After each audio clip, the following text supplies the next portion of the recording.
Hi, everybody. My name's Alicia, and I'm an alcoholic. I really hope that Janice didn't talk me up too much. I have not done this in a hot minute. Um, so I was thinking about it earlier today, like, okay, remind me how this works again in my head. Um, and so, I'm going to tell you what it used to be like, what happened, and what it's like now. Um, I will start out saying that I spent most of my life in and around AA. My dad got sober when I was 11, and so I had to go to Alateen. Um, and I will say that was the first time that I ever felt like I belonged somewhere. Um, and I was a member of Alateen for a while. Um, and then, my parents got divorced and all the drama that ensues. And I had a pretty crappy childhood. Um, I never, I was one of those, irritable and discontent right from the door. I was never comfortable in my own skin. I was never, I don't even know if I knew what happy was. Um, my dad was an alcoholic and kind of unavailable emotionally, to be sure. And my mom was a compulsive overeater and kind of a rageaholic. And, all those things did not combine well. And I remember, my dad got sober and my mom lost like 150 pounds and they should have been like in the best place of their life. And that's when they got divorced. And I was just like, what the hell just happened? And I went off the rails. I mean, I was your classic, rebellious. Um, I did not start drinking until I was 16. I was afraid of drinking. I was afraid of drugs. I was afraid um, of, I don't know, losing control. And probably because I was never, ever in control of my situation, ever. So, anyway, fast forward, I got sober the first time at 17. So, once I picked up the first drink, I had a very short drinking career. I managed to I moved out of my house. Um, I had a job. I quit the job. I wrecked my car. I was living with a man that was like 25 years older than me. I ended up getting raped. I dropped out of high school. Like, so in this very short period of time, I like totally destroyed my life. Um, and I was fairly confident that alcohol was the problem, in that all of those things happening, not all of them, but most of them, I was putting myself in unsafe situations. I was, um, just acting the fool. So I got sober at 17, um, and I got involved in AA, and I had a sponsor who was really kind of more like a friend. Um, and I showed up, and for a long time that worked. Um, as long as I kept going to meetings, I stayed sober. I honestly don't know if I didn't want to do the steps or if I didn't know that I needed to do the steps to stay sober. Um, I really don't know the answer to that. I know that I didn't do them. Um, and over time, my, um, I ended up getting pregnant. I had my daughter at 21. I was, still sober, but then I went back to school. So I had this baby and I was in school and I was working and, meetings got fewer and fewer. And I hadn't done the work. So I ended up, here's what I tell people, and I think I shared this at the last meeting. When I am self centered and selfish to the core, I am definitely an alcoholic. Um, I do stupid shit. And when you add alcohol, I do bigger stupid shit more frequently. Um, so I met a guy, and you'll hear me say that, and I bet most of the women can relate. There's always a guy, right? I met a guy. He was going to make my life so much better, And we got married in like 3 months. And I married into this family that I thought was the most wonderful family because, my family sucked. I married into a bunch of drunks, to be honest, and I fit right in. and, and I didn't even drink at my wedding. But suddenly that became the norm, like everybody drank all the time. And that was just the way the family worked. And right after I hit 10 years sober, using the term very loosely, I wasn't using substances, but that is definitely not how I define sobriety now. So anyway, at some point, I had a bad day at work, and my mother-in-law was like, I used to work with her, and she was like, hey, let's go have a drink. God, I haven't thought of this story in forever. So we went to the bar, and I'm not going to lie, I don't like alcohol. Um, she bought me like 3 or 4 different drinks before I found one that I could like guzzle down. Um, I always like the sweet fruity drinks because I can drink a bunch of them and get the effect that I want faster. Um, and it never occurred to me, that whatever drink I tried, if I didn't like it, she drank it for me. So, we were, um, and that was, that just started the roller coaster all over again. It was like I allowed my disease to convince myself that I wasn't really an alcoholic. I was young, I was stupid, I was this, I was that. I had all the excuses. Um, and without AA, and sober, sane people in my life, I didn't have anybody to call me out and be like, dude, what are you doing?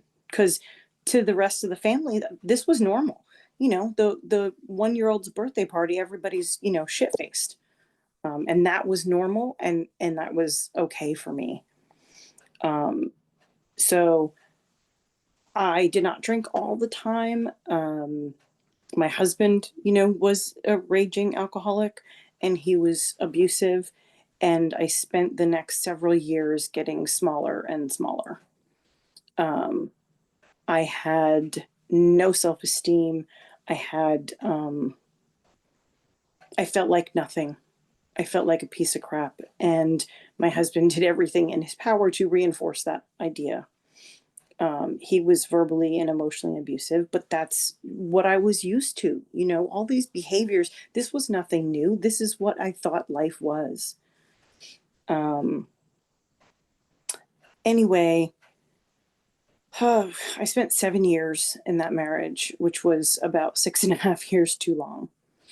I had 2 more kids. And at some point, my husband, we got into a fight.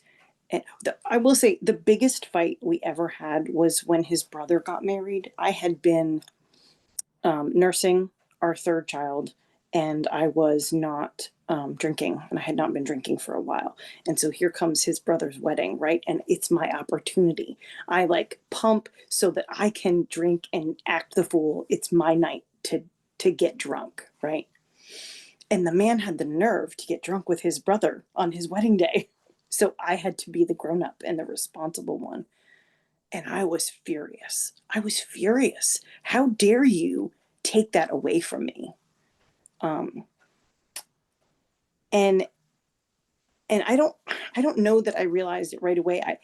I knew that there was something wrong, that I felt that way.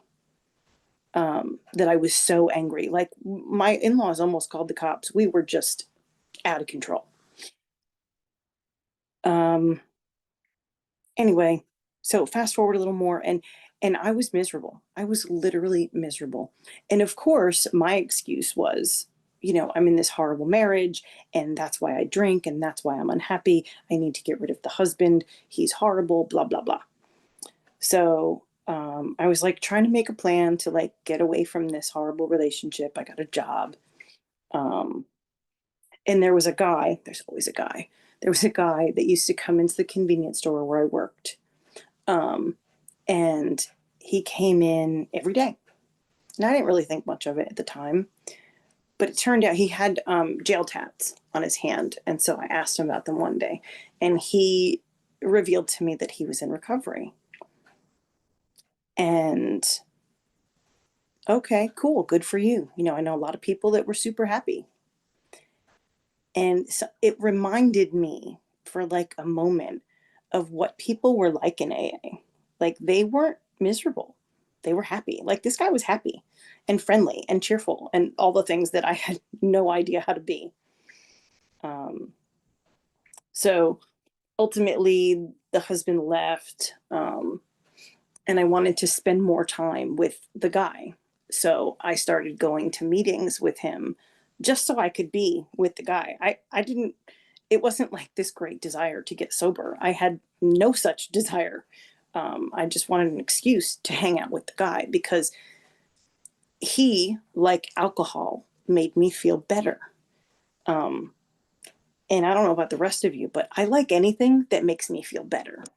Um, I don't care if it's shopping or gambling or sex or food or whatever. If it makes me feel better, I'm all about it. Um, I had a sponsor that called it the disease of more. I don't just have a problem with alcohol. I have a problem with everything that takes away any difficult feelings. I want it all the time, more, more, more. I don't want to feel badly, even for a second. I don't like it. Um, so anyway, I started going to meetings. And this guy was, you know, um, he was from Jersey City, and he had lived in the streets, and he was, you know, like dumpster diving, homeless, crackhead kind of alcoholic, you know? And so he looked at me and he couldn't even wrap his brain around the idea that I was an alcoholic. You know, I wasn't eating out of dumpsters. I wasn't living in the streets. I had, you know, the big house and the fancy car and the 2.5 kids and all the shit, you know, we had a boat and a motorcycle and all the things. Um, and that's, you know, the first time, like I said, well, the first time I got sober, I had, you know, bombed my life. I had no place to live. I had no car. I had no job. I had nothing. So the first time I got sober because I had lost all those physical things. The second time I hadn't lost any of the physical things, but I wanted to die. And I remember sitting in a meeting, and some woman was up in the front of the room sharing her story, and I just started crying. Like tears are just rolling down my face. And the guy looks at me and he's like, "What's the matter with you?" You know, like he had no idea. And I was like, "That's me. That's me." Um, and I remember after the meeting, we went back to my house and we cleaned all the alcohol out of my house. Funny aside, I didn't think I had a whole lot of alcohol in my house. I was wrong. There was the um, there was the vodka that I bought to make homemade vanilla. Ask me if that ever happened. There was the Jamaican rum that my boss bought me, you know, for my birthday. There was the giant bottle of Malibu that had been sitting in my refrigerator for weeks, months, because I knew that I couldn't touch it. Um, because if I touch it, if I had one, I was going to drink the whole bottle. There there there was um, no restraint, no ability to stop once I started. Um, so anyway, I got sober. I remember those first weeks literally wanting to die. Um, I remember laying in my bed before I came to the rooms, and then even in the beginning, thinking of ways that I could kill myself, that my children wouldn't be the ones to find me. Um, Thinking that, you know, the only reason that I was still existing was because I knew that my children would be even worse off with their dad than they were with me. And so I went to meetings, and I did what I was told. I was told to go to 90 meetings in 90 days. I did. Um, I was so neurotic that, like, in the 70th day or something, I missed a day. And I freaked out. Like I called my sponsor and I was like, I'm going to miss a day. And I was so upset. And she was like, girl, it's okay. This is not a perfect journey. You do the best you can. And I would drag my kids to meetings, um, and for me, there was light bulb moments along the way. Um, at like 6 months sober, I was in a meeting where people were talking about fear. And I remember, when my oldest was little, we had a house fire. My house burned down. We lost everything. Um, and my mother had said something to me. She's like, aren't you afraid of anything? And I was like, yeah, fire. Like, I literally thought that I was fearless. And so did everybody else. I was really good at convincing you that I had my shit together, that I wasn't afraid of anything. I had y'all snowed. Um, and so 6 months in, I'm in this meeting and we're talking about fear, and people are talking about how fear has affected them. And this light bulb goes off, and I think, Jesus, every decision I ever made in my life was based on fear. Fear that I wasn't going to get what I wanted, fear that I was going to get what I wanted, fear that I was going to fail, that I was going to disappoint somebody, that I wasn't good enough. Everything, everything I ever did or didn't do was because I was afraid. And that was the first time, I think, that I was able to be really honest. You know, I didn't know what honesty was. To me, honesty was telling you that you looked fat in that outfit because you did, and that was me being honest. Um, it took me many years of sobriety to discover that brutal honesty is not what they're talking about. Honesty does not give you permission to be an asshole, which I totally used that for years. I used that with men for years.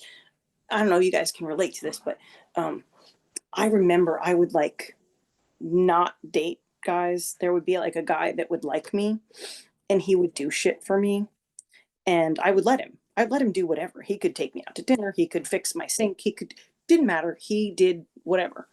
Um and I convinced myself that that was okay because I was honest, and I told them that I didn't really want a relationship and I just wanted to be friends. The fact that I was using all of these people was I missed it. I didn't get it. I was like, well, I was honest. No, you were using people and taking advantage of their kindness or taking advantage of their feelings. But again, I didn't figure that out for a long time. Um, I was still an asshole. I'm still an asshole sometimes. Um, so I got sober. My dad passed away um, the day before my 1 year anniversary, and I was devastated and I didn't know what to do. And I thank God every day. I thank people every day that by then I had learned that when your ass is falling off, you put it in a paper bag and you take it to a meeting. That's what I was told. And so when my dad died and I didn't know what to do, I went into a meeting and I said, my dad died. I don't know what to do. And people told me what to do. Um, and I have lived that way most of the last 17 years. For me, AA is two things. I saw somebody post in the chat about not being alone in the days of early recovery. And what I'd like to tell you is that you never have to be alone again. Ever. Ever. There is nothing that you will go through in the rest of your life that someone hasn't been through and they've done it sober. So when the shit hits the fan, you go to a meeting and you raise your hand and you say, this is what happened and I don't know what to do. And someone there will be able to tell you how they got through that situation sober. Um, and and showing up, having a home group, having a sponsor, that's how I keep myself from doing stupid shit. I'm not going to lie, it took me at least 2 years, to figure out that I was supposed to call my sponsor before I did stupid shit.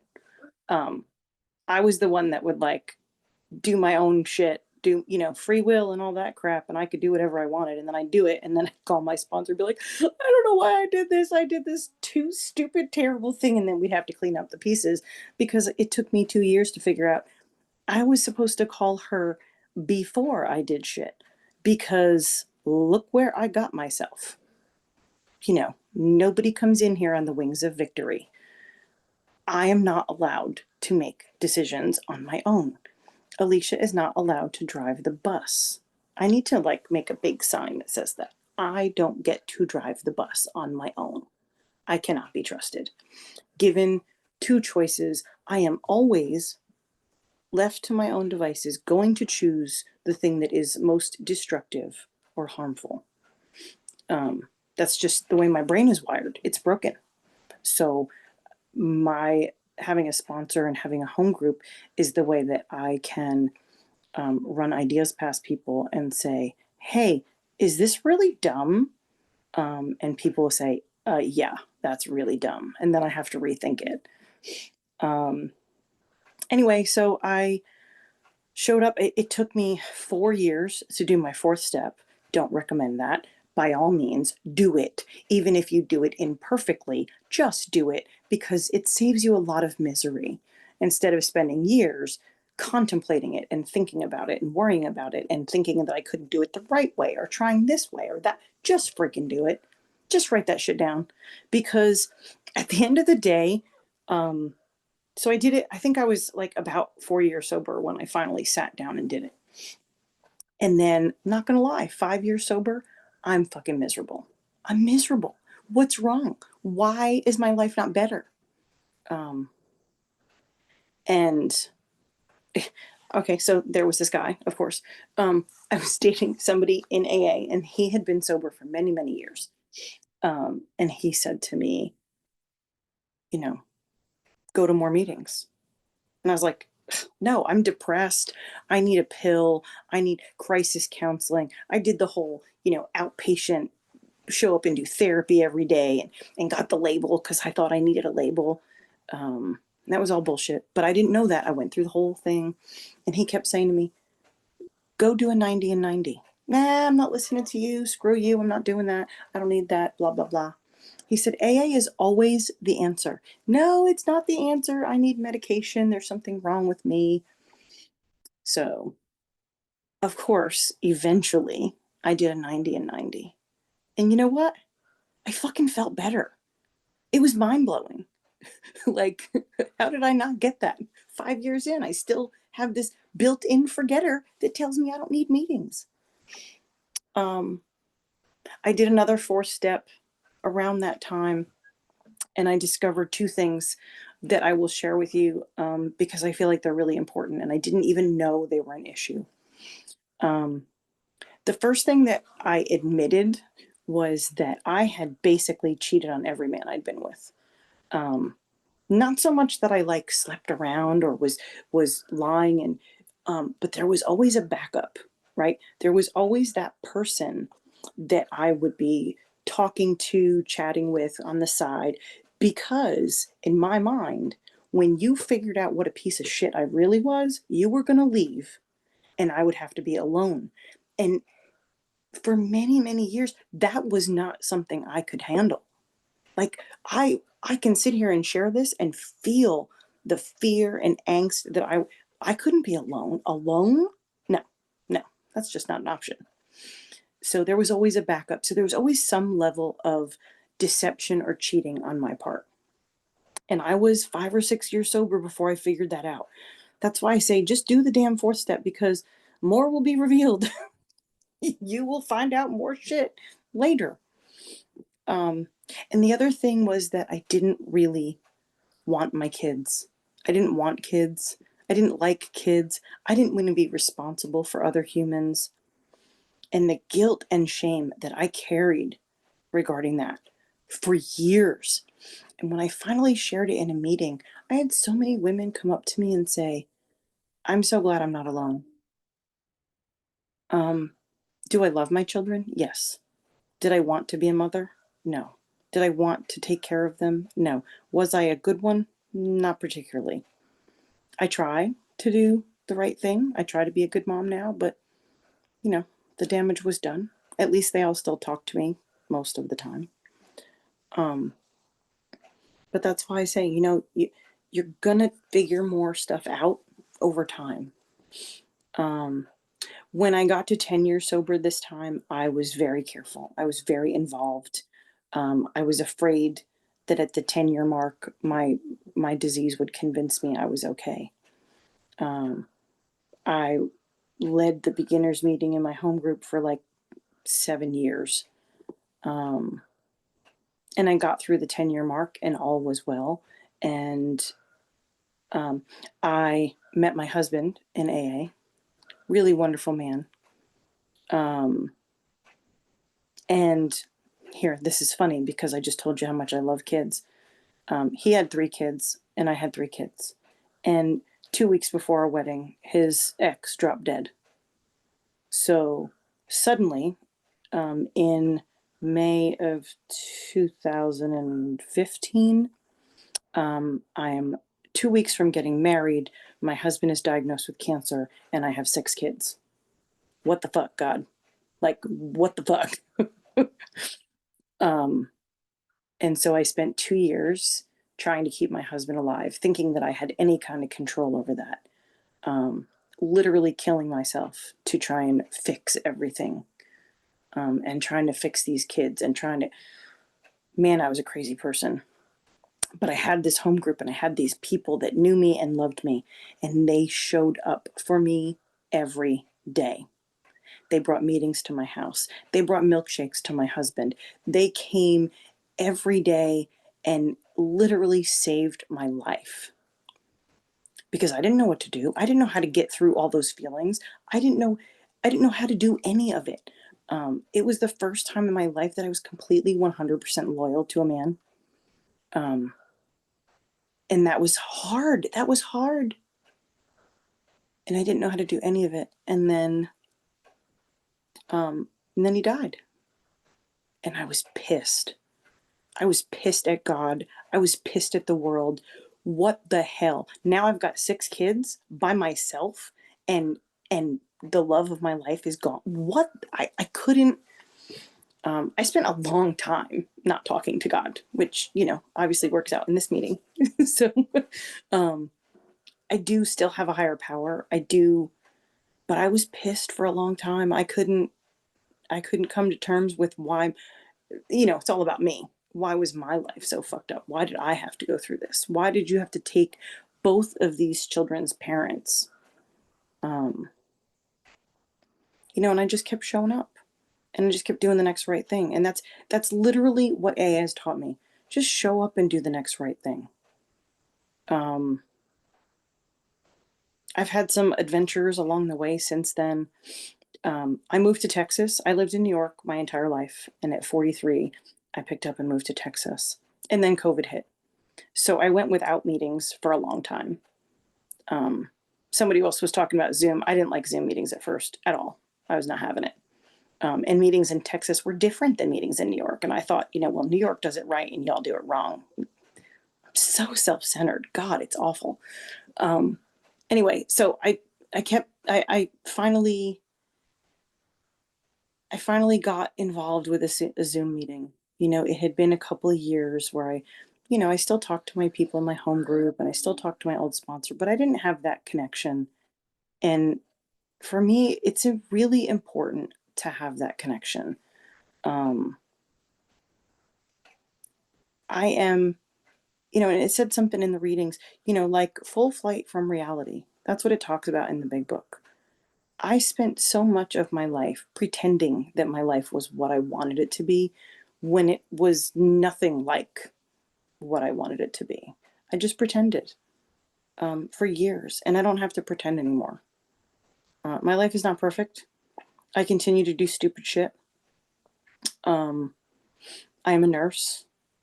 Sometimes I hate it. Sometimes I love it. I'm super grateful to Janice for getting me back into meetings.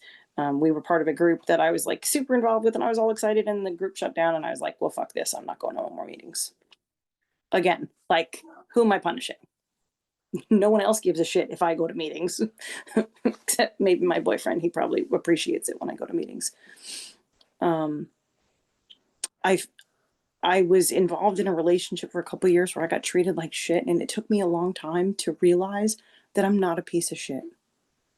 And I still forget sometimes that I'm not a piece of shit, that I am worthy of love and value, um, and that's what my family is for. You guys are my family. My actual family, garbage. No, no. You're my people, and you're the people that are going to keep me sane, and you're the people that are going to keep me sober, and you're the people that are going to love me through all the difficult things that I go through. Um, and I see that Randy has his hand up, and I've talked way too long. So what it was like? I wanted to die. I was miserable. I hated my life. I hated everything. And what happened was, um, I gave up trying to numb myself. Whether it was, like I said, it's not just alcohol for me. We won't discuss the sex and the gambling and the food and the retail, all the things, anything that made me feel better, man. I didn't want to hurt. I didn't want to be uncomfortable. Um, and what it's like now, it, like I said, it's not perfect. I'm in a relationship with someone that truly values me, that treats me with kindness and respect every day. That blows my mind. Like, what?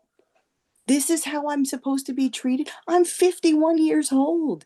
It took me 51 years to figure out that this is how you treat people. Um, and I learned that in AA. I learned that from the people that loved me unconditionally when I had no fucking clue who I was or what my life was supposed to look like or if I was ever going to be a decent human. I'm going to say one more thing. When I started, at the end of the day, I would say, I didn't drink and my kids were fed. I'm a fucking rock star. Now, I've been sober 17 plus years. I do require a little more of myself than that generally. I don't drink. I don't have to feed my kids anymore. They're on their own.